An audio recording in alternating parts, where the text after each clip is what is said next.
KSAT 12. Good Morning San Antonio starts right now. Hi, good morning. It is July 13th. It is Tuesday. Thanks for joining us. We've had a pretty mild spring and summer around here with lots of rain out west. You've seen the headlines lately. It's been extreme heat.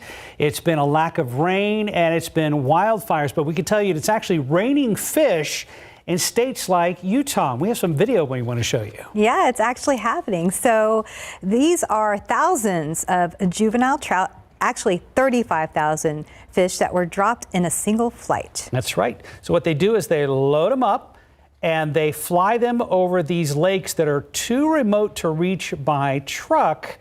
And they drop these fish into those remote streams and rivers and get Utah's waterways restocked. Yeah, so it's like fish under the age of 1 released last week from a chute as a plane flew over some 200 high elevation lakes across Utah. So these fish are just 1 to 3 inches long. They flutter down slowly to the water. One fishery expert said the air slows their drop and they fall. There they go. A bit like leaves. The slower fall allows the fish to survive. If the fish were larger, the survival rate would not be quite as high. So aerial fish stocking has been employed in the state since the mid-1950s, and the department says that survival rate is between 95 and 99%. Wow, look at that video. It's pretty amazing. Now, this is not new. You may have seen video like this on the web or on social media, but it's critical right now that they get some of these waterways restocked because of the severe drought conditions. Not all bodies of water, though, are being restocked because you could see in that one piece of video right there, the water is down and has receded due to the heat and the drought. Yeah, but speaking of the water, I guess it's kind of amazing also the plane holding hundreds of pounds of water as they drop those fish as well. So it's raining fish in Utah. Let's look at today's 9 at 9. A Bexar County man is dead after being attacked by a swarm of bees at his home on the south side Monday. Neighbors say they heard the man's mower turn off and rushed over to find him covered in bees. First responders rushed him to a hospital where he later died. His name has not been released. COVID-19 cases are up nearly 50% in over 40 states. Officials say a third of the cases in the U.S. are coming out of 5 hot spots: Florida, Louisiana, Arkansas, Missouri, and Nevada. At least 60 people are dead after an oxygen tank explosion sparked a massive fire inside an Iraqi COVID ward last night. At least 50 others were hurt. After pausing for weather, the cleanup and recovery continues at the condo collapse in Surfside. 94 bodies have been pulled from the rubble. Dozens more are still missing. Crews say they are nearing the bottom of the debris pile. Texas Democrats are in Washington this morning, avoiding the ongoing special session in a second revolt against a GOP overhaul of election laws. Democrats say they don't plan on returning home soon, but Governor Greg Abbott says he'll keep calling special sessions and possibly arrest lawmakers if they don't, quote unquote, get the job done. The voting rights fight is also on President Biden's agenda today. He will travel to Philadelphia to deliver a speech against the 14 states that have restricted voting rights. Over 50 large fires are burning in at least 10 states, most of them in the West. Evacuations are in place for numerous areas as California outpaces the historic 2020 wildfire season. A heat dome continues to sit over western states, contributing to that historic drought. Temperatures in the West are expected to lower this week, but will stay well above average. Nominations for TV's highest honor will be announced today. The 2021 Emmy nominations are likely to include shows that distracted America during the pandemic, including The Queen's Gambit and Ted Lasso. And that's today's 9 at 9. And our producer tells us we are standing by for a press conference live from the U.S. Capitol. Those Texas Democrats from the legislature will bring that to you as soon as possible. But for now, let's take a look outside with live cam. It's a tolerable 77 degrees. We'll take it after yesterday's humidity. Today's going to be humid, too. Aww. Yeah, it's tolerable, like, right now. But by the afternoon, it'll be hot and humid again. We do have a couple showers on the radar. A few of us got some downpours yesterday. Let's look at the rain chances for today. Highest along the coast, Beeville to Victoria, up towards the Forestville area, and then here in San Antonio, about a 20% chance. But we are already seeing some activity showing up. You can kind of see the flow here coming in from the Gulf of Mexico. These showers are working their way slowly to the north and west. And a little closer look here, we've had a couple of showers pass just to the north of Pearsall up towards Hondo. These aren't going to last very long. Certainly not going to put down much rain, but The radar should be fairly active today with those passing showers. Temperatures up around 90 for a high, 20% chance rain again here in San Antonio. And by the way, it'll feel like it's 95, 96 with that humidity that Steph mentioned. We'll see more of this activity next couple days. We'll take a look at that. Also, we'll look down at the beaches and get you a forecast for the beaches coming up here in just a bit, guys. Thank you, Justin. Taking a look out with TransGuide this morning. There's a look at Loop 410 at Jackson Keller. Things are moving right now. Day 2 of the murder trial of Otis McKane begins later today. McKane charged with killing San Antonio Police Detective Benjamin Marconi back in November of 2016. It is the first death penalty case to take place in Bexar County in more than 5 years. Erica Hernandez was in the courtroom all day yesterday and joins us now for a recap of what happened. Good morning. Hey guys, good morning. Erica, who were the witnesses to take the stand on day 1 of testimony? So there was a total of 5 witnesses. The first one to take the stand was Eric Jimenez. He is part of the Fusion Center at Public Safety Headquarters. They are the department that are in charge of the surveillance system. The second witness was Officer Kevin Wilkerson. He was at the time of the murder a civilian, but he was working the fishbowl or lobby area the morning of November 20th. He was the one that spoke to Otis McKane when he came in. The third witness was Sergeant Curtis Walker. He was a supervisor of bike patrol that day and had a meal with Detective Marconi right before the incident. The fourth witness, Rosalia Hubbs, she is the custodian of records, and she kept the records for the 911 calls that day. And the fifth witness, Deputy Chief Hector Salas, who at the time was part of the crime scene unit and gathered the crime scene photos and video from Detective Marconi's unit that morning. And speaking of that video, what was in those videos? So the first video we actually saw that day was from Mr. Jimenez, of that Fusion Center. So it was a surveillance video from a kind of a bird's eye view from SAPD headquarters of the suspect going to the vehicle, firing the 2 shots, taking off, and then speeding off in the car. And there was different angles from SAPD headquarters that morning that were shown. The second video was from the last witness that took the stand the day. These were videos, cameras that are placed inside the SAPD unit that Mr. Marconi was driving that day. One is facing out, which is the first video that was shown. It shows kind of It's a dash cam view. It's kind of like a dash cam view facing out. So you see the front of the vehicle and the vehicle he pulls over. And then minutes later, you see people rushing to the car. You don't actually see anything happen. There is a second video that's an interior video from inside facing Detective Marconi. That video is going to be shown today in court when it starts today. And these are graphic videos. So we are live streaming this trial. We will not be showing these videos when they are played for the jury. Fair enough. Not much from the defense yesterday. Was that surprising? A little. I mean, they waived their opening statements, which is not unusual. It happens in most cases where the defense will kind of wait so they don't kind of give away what their theory is for this case. But there was not much after that. You know, there was a couple of objections to one of the 911 calls and to the playing of the videos or portions of the videos that was being provided. But other than that, we did not hear much from the defense yesterday. All right, more coverage later today. Yes. Thank you, Erica. Thank you, Erica. Well, Texas Democrats are in Washington right now in protest of the GOP overhaul on voting rights. They left in the middle of a special session last night. Right now, they are giving more details on why they left Texas and what the plan is now. I believe they started talking. They are gathering, and we're expecting somebody to approach the podium any moment now. A sizable crowd there right outside the U.S. Capitol building. Dylan, have they started talking yet?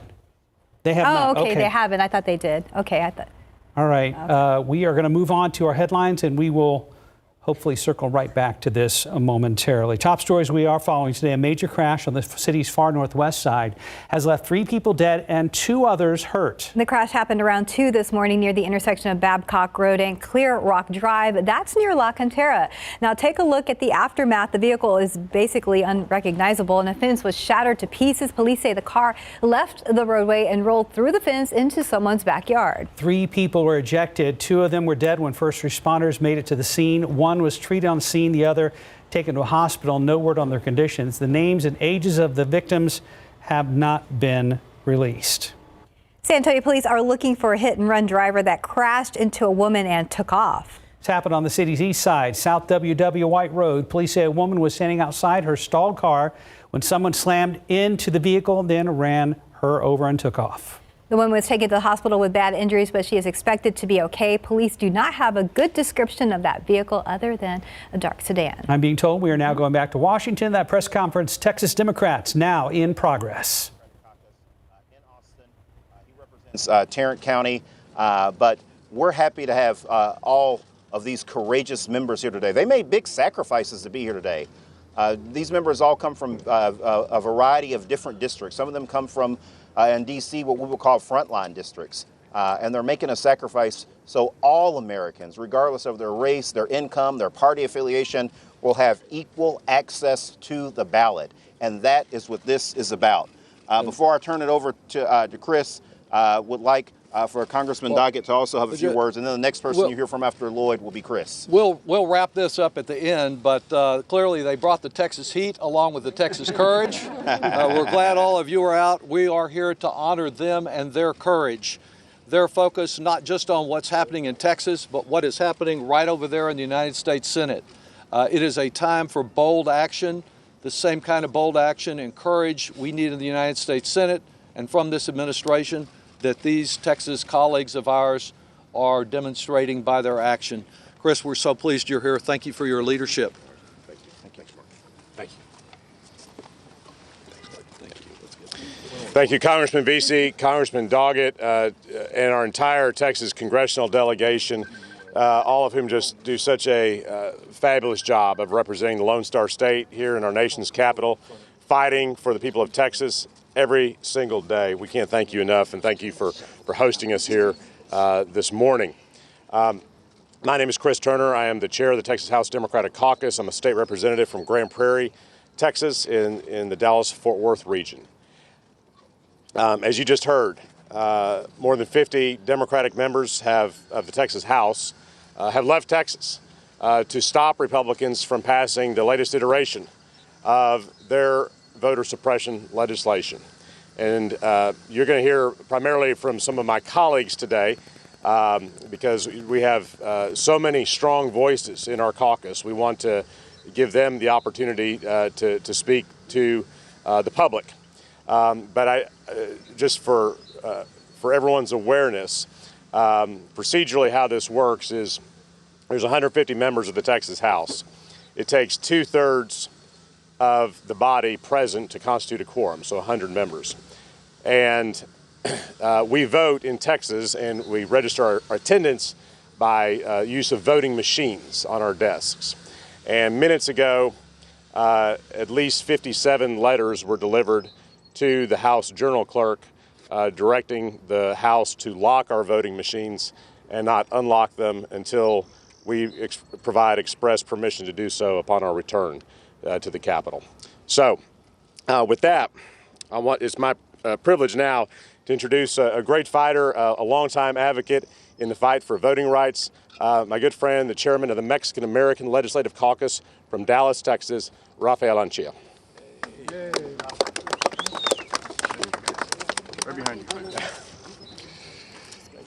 Para los medios de comunicación de habla hispana, quiero proveer unas palabras en español al inicio para no solamente reiterar lo que dijo mi colega, el presidente del grupo de demócratas, Chris Turner, pero también para platicar directamente con el público. Este grupo de legisladores que representan cada rincón del estado de Texas necesitaban salir desde el principio para proteger el derecho de voto de todos tejanos. No importa si eres hispano, afroamericano, anglosajón, republicano, demócrata, católico o protestante. Nosotros teníamos que salir para proteger el voto. El gobernador Abbott ha intentado desarrollar una agenda anti-inmigrante, anti-hispana, antidemocrático.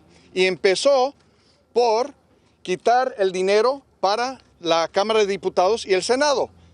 Vetar el dinero que viene para la rama legislativa, que es algo que se ve en otros países, pero en los Estados Unidos no se ve. Es decir, un gobernador no se puede convertir en un rey. Él tiene que respetar las cortes, tiene que respetar la rama legislativa, y no lo ha hecho. Así es que al inicio de esta sesión legislativa empezó mal, empezó envenenado, y nosotros no íbamos a participar en ese proceso antidemocrático. So I also speak English, and I will offer you a few words. As the chair of the Mexican-American Legislative Caucus, my name is Rafael Anchia. I represent Dallas, and I have the honor of representing the 40-plus members of the oldest and largest Latino Legislative Caucus in America, which is the Mexican-American Legislative Caucus. And you will see prominent members of our caucus standing with me today who have fought for voting rights over the decades. I just want to offer that at the outset of this legislative session, the process was poisoned. And it was poisoned by a governor who defunded the legislative branch in violation of both our state constitution, which has very specific language about separation of powers, and also what has been developed under the jurisprudence of our U.S. Constitution. When you start the process in such a coercive way, when you say, I am going to be the absolute ruler of the state of Texas and defund the legislative branch, you have poisoned the entire process. And we, as Democrats, we were united. We said we are going to kill any undemocratic efforts in the state legislature. And if that meant leaving the state, we were going to do it. Now, you have probably looked long and hard at the legislation that has been offered just in recent times, legislation that would make it harder for Texans to exercise their freedom of vote and their right to vote. And we are hearing from Representative Rafael Anchia, state representative there. We also heard from State Representative Chris Turner, and this is as the Texas Democrats are in Washington right now in protest, of course, of that GOP overhaul on voting rights. We are continuing to live stream that press conference right now on KSAT.com and the KSAT app. It is 9:14, about 78 degrees. And still ahead on GMSA at 9. David Sears will have our morning headlines, plus today's edition of our KSAT Kids Summer Safety Series. We're going to be looking into what you should and should not have in your first aid kit. And the home of the Spurs will have a new name. So what does that mean for the team? What does the future of our arena look like? RJ Marquez has some answers. In your other morning headlines, incredible video of a tanker truck exploding on the highway and a compelling story involving a shootout in Indiana. The hunt is on for a dog after a car crash, and a good Samaritan saves a woman after a wreck. David Sears is here to explain all of that. This guy's a real hero. I mean, he does this like all the time. We'll have that for you in just a second. But first, let's start with this. You're on board of an 18-wheeler, dash cam video, tanker truck up here, concrete median, tanker truck hits median, and watch this. Hold on, boom, explosion. Yeah, that truck carrying 14,000 gallons of unleaded gas and diesel. This happening on I-75 just north of Detroit. Check out the car behind that truck. Just how close it came to that vehicle right there. Firefighters fought the flames for a couple of hours. Thick black smoke could be seen for miles. After they finally got the flames out, Michigan Department of Transportation had to check out the highway for safety. The north and southbound lanes had to be closed, and that may last a while. Conceivably, we could have to replace the pavement. There's just no doubt about it. A fire that hot is just going to really render that pavement brittle. It won't stand up as long as we want. By the way, the driver suffered minor injuries. That was it. No one else was hurt. All right, let's take you to Indiana for a bizarre story that started in one neighborhood and ended up with a shootout across town. It all started when the man you see there, his name is Keith Allender Jr. He was armed with a handgun, went up to his neighbor who was doing some yard work at the time, offered him money, walks away. Then the man's mom pulls into the driveway with a 6-year-old and a 3-year-old. The 6-year-old goes into the house, and all of a sudden Allender comes back and starts shooting again. The neighbor is hit, but is expected to be okay. Bullets went into the house, just missed the 6-year-old. Everybody else okay. Not sure what provoked Allender, but he claimed the neighbor knew something about the death of Allender's mother. He pulled away in his SUV, hit a woman. She's okay. After that shooting, Allender takes off. As he was driving, he started shooting out of the window, hit at least 3 vehicles, and this story keeps going. Officers finally pick up Allender. He is shooting at the officers when that officer came across him first, and then eventually another officer pulls up behind him. He shoots at that officer. They finally get him cornered in a parking lot. This thing lasted for several minutes. They finally went across town. They finally get cornered in a business, and that's when another shootout happens.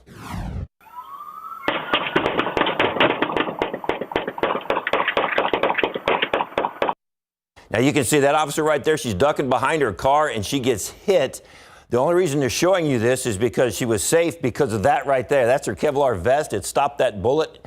When they finally got this suspect, they found those 2 handguns, and the 21-year-old is now under arrest. He's charged with 23 felony counts. Those charges include aggravated robbery, aggravated battery, criminal recklessness, resisting law enforcement, and 4 counts of attempted murder. And finally, another hero moment. That is a car in a canal, and that is 3 people at that car, and they're pulling that woman out. It happened near Denver. The woman was driving when she lost control, overcorrected, and then went through that guardrail and ended up upside down in the canal. Reynolds called 911 and then jumped in to help her out. Just her. And fortunately, kind of miraculously, it just sort of reached in perfect position to pull her out. Is this you? There's nobody else? No kids in the back? No? Okay. That guy's always in the perfect position. That's like the 3rd time he's seen a wreck and then saved somebody. Pulled somebody out of a wreck. So congratulations to him. Way to go. Right place, right time. Right place, right time. And he even thought enough to ask if there anyone else in the car. Exactly. Wow. And that officer took the shot to the vest. Looked like she continued to return fire even though she'd been hit in the vest. And she was taken to the hospital. She's okay. She's okay. Oh, you see what those Kevlar vests can do for you. No doubt about that. I'm glad she's all right. Thank you, David. Thank you, David. Time to jump into a full forecast with meteorologist Justin Horn at 9:22. Hey there, guys. I want to remind everyone that 1 year ago on this day, it was 107 here in San Antonio. Really? So we're doing pretty well so far this year. Yeah, it's been a huge change. The aquifer doing really well, too. I want to show you this because it is up to 670.6 as of today. And that's a good number. That's where we want to see it, well above that stage 1 marker there. And really, we've been there since May. Had a little dip there in early July, but we've built it back up with the recent rainfall. Also, we got to talk about the dust again. It's starting to let up a little bit. It was hazy yesterday.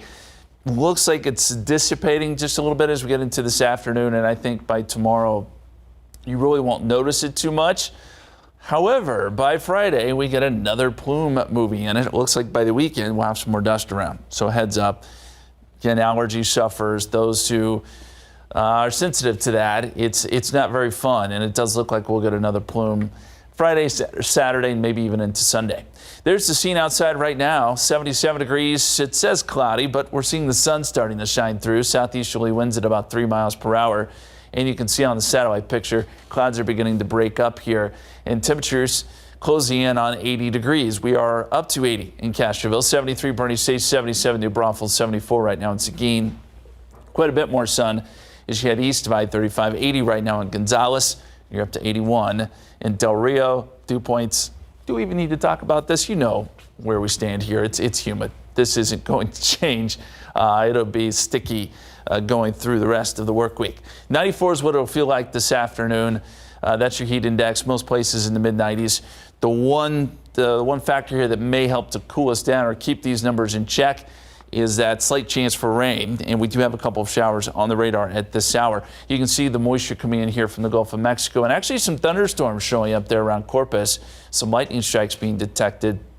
That activity will work its way north and west. Yesterday we saw some downpours. I think the coverage today may actually be just a little bit more, but we're already starting to see a few showers pop up just west of Pleasanton, south of Hondo, and the possibility is there for a few more today. Our computer models are showing some of those showers, maybe a few thunderstorms working inland by 3, 4, 5 o'clock, and we could even see a little bit here in San Antonio, maybe some pockets out west too. You're not going to get much rain out of this, and by sunset, everything will die down.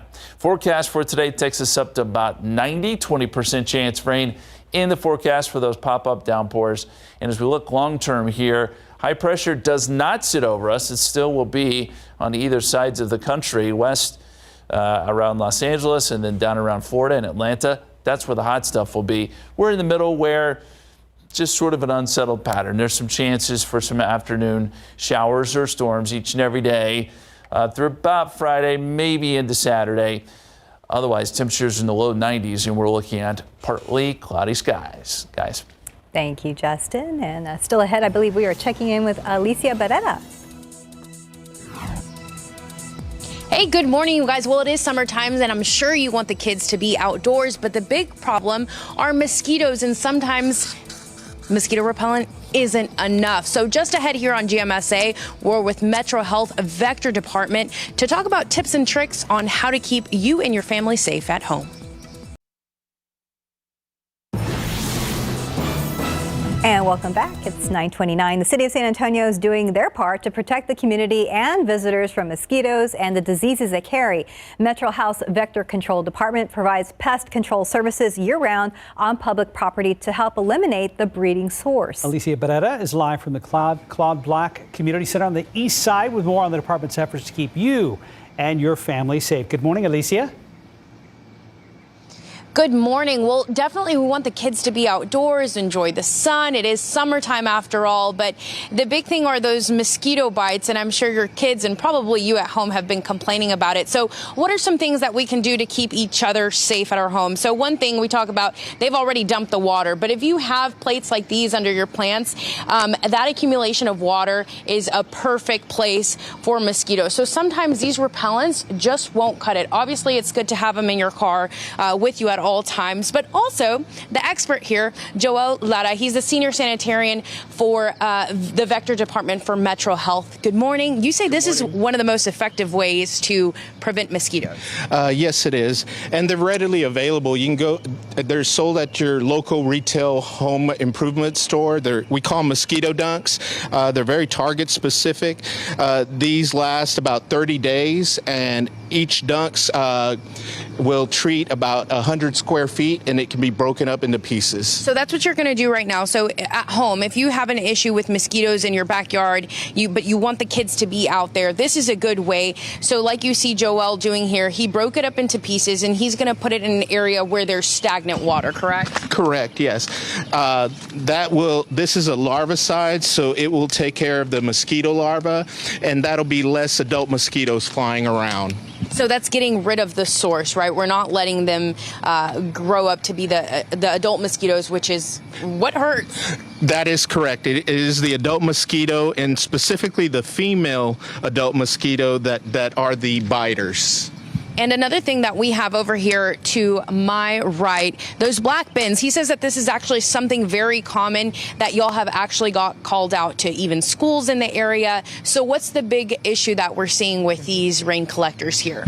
Well, that they're just not being covered. And so this particular one here has a mesh screen. It allows the water to enter the container, but it keeps the mosquitoes out. All right, Joel, thank you so much for being with us this morning. So another thing, if you need more tips and tricks, they do have a cool PDF available on their website. So you just want to go to the City of San Antonio's Metro Health Vector Department, and there you'll find all the information that you need. Reporting live, Alicia Barrera, KSAT 12 News. Thank you, Alicia. Yes, thank you so much. Really a big problem right now, after all that rain. They have their work cut out for them. Yes, they do. And speaking of mosquitoes, do you have the right items in your summer first aid kit? Hear from a doctor on what should and shouldn't be included after the break. Hi, welcome back. It's 9:35. Taking a look outside with a live cam. Yeah, those temperatures are already climbing. It's 79 degrees now. We'll be in the 80s here soon. The sun is out, and that's helping to boost those temperatures. A lot of cloud cover at the moment, but the clouds will break up some. We'll see partly cloudy skies today. Humid conditions, still a little bit hazy thanks to that Saharan dust. And the radar is revealing some showers this morning, stretching from the Gulf of Mexico to Corpus, all the way up to just west of San Antonio. Now, most of this is light. We are seeing some lightning strikes down around Corpus, but a general increase in this activity has been seen over the last hour or so, and I think that we'll continue to see that into the afternoon. So just some isolated pop-up downpours, and you can see where that activity is now south of Pleasanton. Nothing here in San Antonio at the moment. Temperatures right around 80 degrees here in town, 74 Seguin, 77 in Uvalde, and 76 in Tarpley. Forecast for today gives us a 20% chance of rain. That high temperature of 90 will feel like 95 thanks to some thick humidity in south-southeasterly winds 5 to 15 miles per hour. We will have some more chances of rain next few days, even going into the weekend. Small chances. We'll talk more about that in your extended forecast coming up here in just a bit, guys. Thank you very much, Justin. Right now, I'm going to tap dance for a moment while we work on our next story, and I wait to hear about that. But TransGuide right now, I-10 at Frio. Upper and lower levels are looking pretty good there at the split. Light traffic, dry roads out there. All right, so we're going to, what is the future of the AT&T Center and how will the name change affect the Spurs? RJ Marquez will be joining us later. And And welcome back. It's 9:40. The home of the Spurs will have a new name in the near future after AT&T pulled the plug on its naming rights deal. RJ Marquez joins us now for a look at what's ahead for the arena and which company could take over. Let's start there, RJ. This was a surprising move for many, but maybe not people with inside knowledge. What have you been able to figure out here? Yeah, so first of all, we were talking a little bit, everyone always freaks out when it comes to the Spurs, right? Any little move that the Spurs do, everyone always kind of worries about things. Steph was just saying, she was like, oh, I wonder what this kind of means in the long run. But short answer there, this is actually going to be pretty good. So after speaking with a few people after this was initially reported by Front Office Sports, it turns out that that AT&T was basically always on the seller's list. So they were part of the group of minority owner investors that was going to sell when the Spurs started to have discussions about bringing in Michael Dell and 6th Street. That was the other big move that has happened pretty recently. So it just happened to work out where they announced the Dell acquisition, and then this came out shortly afterwards. So the concerns about the Spurs leaving or instability in San Antonio, that's not really the case. In fact, I spoke with Dr. Richard Jensen with the College of Business at UTSA, and he basically told me that he expects the Spurs to get an even better deal in the future because AT&T's deal was on the low end of naming rights, around $2 million. Now compare that to the Toyota Center in Houston, that's $4.75 million, and American Airlines Center in Dallas, which is around $7 million. And this also gives a local company the chance to build some brand awareness on a national scale. Here's what Dr. Jensen had to say. HEB expanding into places throughout Texas, not just here in San Antonio and Austin. USAA is another huge company. They recently announced plans to build a big hub in Charlotte, North Carolina. Yeah, so those are just two of the big name local companies that are going to maybe, be in the mix when it comes to naming rights. Also Valero and some other companies that are expanding a little bit further. Yeah, and that's me, the Spurs fan, always freaking out. So there's also been a recent push from some non-traditional companies to get into the mix, and can we see that for the AT&T Center as well? Absolutely. I mean, this is the world of tech and all sorts of gig, sharing all this sorts of different things. So the Miami Heat recently signed a new naming rights deal with a cryptocurrency company that's worth around $7 million a year. You remember they were the American Airlines Arena. There's also companies like Uber, Lyft, StubHub, tech companies, online companies that are now getting into these deals. The new stadium out there in Austin for the Austin FC's Q2 stadium. So, I mean, look, there's going to be a lot of companies that are going to be part of this. And so I think it's going to be good for the Spurs. Here's a little bit more about what Dr. Jensen had to say on that end. Maybe businesses are wary, businesses are not spending and this kind of a thing. But on the other hand, think of how many businesses are highly profitable. I just read Peloton has had sales go through the roof. Yeah, guys, interesting stuff there. Imagine the Peloton Race Center or something like that. Wow. That'd be interesting. It's not impossible. So what's next for the Spurs, and when might we find out about a new arrangement for naming rights at the arena? Yeah, so I think the underlying thing here is that this relationship has been pretty good for both sides between AT&T and the San Antonio Spurs SSC. And AT&T made an estimated $125 million from the original investment. But remember, they were headquartered here when the deal was made. They are now in the Dallas-Fort Worth area. Right. So it will remain the AT&T Center until next fall of 2022. The Spurs now obviously working pretty soon to vet and find some other sponsors. Of course, a big part of this is community involvement that Spurs want to be a part of as well. So if I had to bet on something, I would say a local company seems to make more sense, that is trying to expand a little bit. And I know we had a web poll about that. Yes. Some of the local companies were doing pretty well. Yes, yeah, HEB was kind of the front runner there on that poll. So, okay. Yeah, interesting stuff. Yes, understandable there. Thank you, RJ. Thanks. Time to check back in with meteorologist Justin Horn, and he has an eye on the coast for us. Yeah, if you're heading down to the beach this week, I know a lot of people are making vacations down the area. Port A, Rockport looks pretty good. Temperatures will be near 90 next couple of days. There is a chance for some showers and storms each and every afternoon, and in fact, we're already seeing a little bit down there today. The water temperature 86, that's fantastic.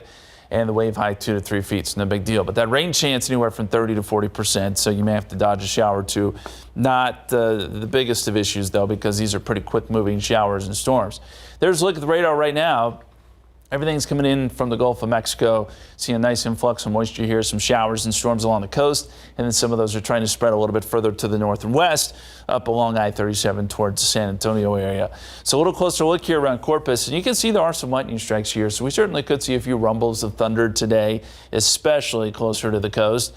Some of this will work up towards Beeville next couple of hours, and then you're noticing we've got some development now further up I-37, trying to work towards the Pleasanton area, and we've seen a couple of downpours trying to develop into Medina County. So here over the next couple of hours, a couple of showers, and then by the afternoon, maybe a little bit more coverage. Here's a look at the forecast. In this particular model, by noontime, does show some development here and then tries to push that north into San Antonio by 2, 3 o'clock this afternoon. Certainly possible. Have the umbrella with you just in case you get caught in one of these downpours. Probably won't put down all that much rain. And then by 5 o'clock, things are starting to maybe quiet down a little bit. And then once we lose the daytime heating, everything goes away. Rain chances today, I think best rain chances will be south and east of town. We're talking 30%, but even here in San Antonio, certainly the opportunity to add a little bit more rain to the rain gauge. It's been a soggy month, if you will. And temperatures today closing in on 90 degrees, I think, this afternoon. Partly cloudy skies, about a 20% chance of rain. And by the way, if you're hoping to get in some yard work, it's probably safe to do it most this week. Again, any of the rain we're going to see is just going to be those quick passing downpours. It feels like it's been a while since we've been able to mow the lawn, right?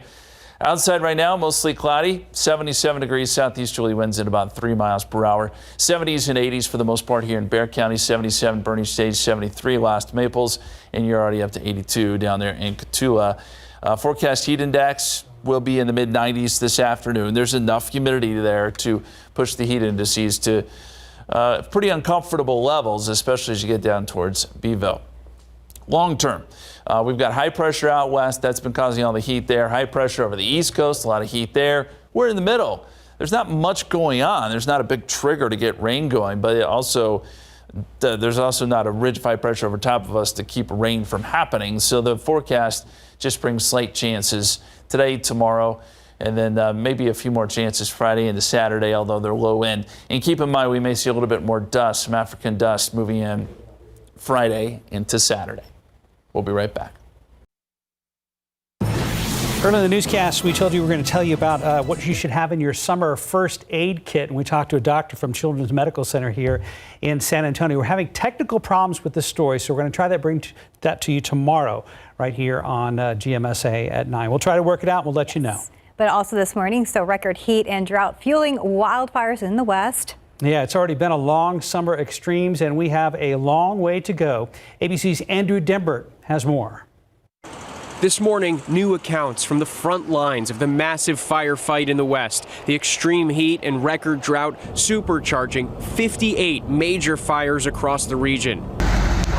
The Beckworth fire north of Lake Tahoe, California, scorching about 90,000 acres. At least 20 homes destroyed. Residents forced to flee with hardly any notice. Those flames were coming at us like the headlight on a freight train.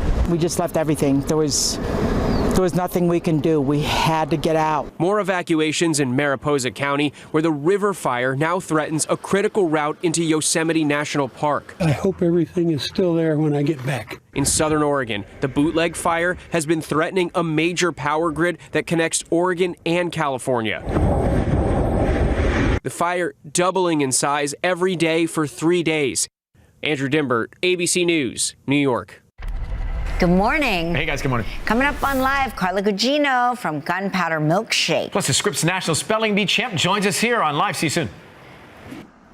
And taking a look out with TransGuide this morning, we are looking at I-10 and Frio. Things have been running smoothly pretty much all morning there on the freeway. Yeah, it's been pretty uneventful here now that the morning commute is over. You're looking live at I-35 and Cesar Chavez now. You see kind of that dusty horizon still. And I'm also noticing some activity on radar, Justin. Yeah, we still do have some of that Saharan dust. That'll be around today, although it's dissipating. And then we are watching some showers developing on the coast there. Around Corpus, some lightning strikes showing up there. This activity is going to work its way north and west up I-37, so we'll have the potential to see a little bit more activity even this morning. Take a look at some of these showers that have developed there in Atascosa County, and then further south towards down towards Three Rivers. This again, all working north and west. San Antonio should have the opportunity to see some of this during the early afternoon hours. Otherwise, we're going to go with partly cloudy skies. About a 20% chance of rain here in town, 30% as you go south and east of town. That's where we should see more coverage, some decent downpours over the next few hours. 90 degrees tomorrow, 20% chance of rain, just a 10% Thursday, another 20% Friday. It's going to be this afternoon, pop-up stuff. Some more dust shows up, by the way, Friday into Saturday. It will be somewhat of a hot weekend, but not overly hot. We're still below average, which is impressive as we get into mid-July. What was the record last year? We were at 107 on this date last year, 1 year ago. Wow. So we're doing a lot better this year, and we still haven't even sniffed at 100 yet. That's good. Yeah. We right. love that. We do love that. We'll take Have it. you guys done Disney with the kids yet? Yes. You just did it, didn't you? I did, yes. And you went to Disney World. Disney World. I went All right. to Disneyland, but this is when Rooney turned 4. She's now 7. Right. Yeah, and I can't remember how young my son was when we went to Disney World. Anyway, we know tons of, and by the way, Dylan, your headset's open right now. That's okay. He's like, sorry. I just hear this weird silence. When are we doing this web push? After? Oh, okay. Oh, okay. Gotcha. Okay. All right. All right. Okay. We're kind of juggling a few elements here. So we know there are a ton of big Disney fans out there. A lot of people go for their honeymoon, and then they're like, hey, we're going back all the time. Well, Disney World has just sent out a new event. They've revealed their after-hours holiday event for 2021. Yeah, this is Magic Kingdom Park will host a Disney Very Merriest After Hours event for the holiday season. They already know what they're going to do for the holiday. So that is this holiday season from November 8th to December 21st. That's right. They're going to host this 4-hour ticketed event. Guests who secure their spots for the celebration will get access to more than 20 attractions with lower than usual wait times due to the limited number of tickets that will be sold. And we all know even on the perfect day, there were lines oh my goodness. at Disney World, weren't there? Yes. Oh, I know. It's hard for kids. I mean, it's hard for adults, to wait, but it's even harder to tell your child, no, gotta wait. So ticketed visitors will also be welcome to partake in character sightings and a list of holiday treats that are being covered with admission, including ice cream, popcorn, and bottled drinks. Additional themed meals will be sold at this event at the Magic Kingdom, commemorating holiday photo opportunities through Disney's Photo Pass. So other entertainment option guests can expect to include snowfall on Main Street, USA, festive lights and music, and holiday-themed overlays on park attractions, while Cinderella Castle will feature holiday projections or the park's new Beacons of Magic display. That was Rooney's favorite part. It's their 50-year anniversary, so they're doing it big this year. That's right. Cool. So again, this is from November 8th through December 21st. Side note, we are streaming the Otis McKane trial on KSAT.com and the KSAT TV app. That trial is scheduled to resume today, right around 12:30. Look for more coverage online at KSAT and KSAT.com. But thank you guys for joining us today. Hope you have a good Tuesday. Keep cool, even though it's not hot out there.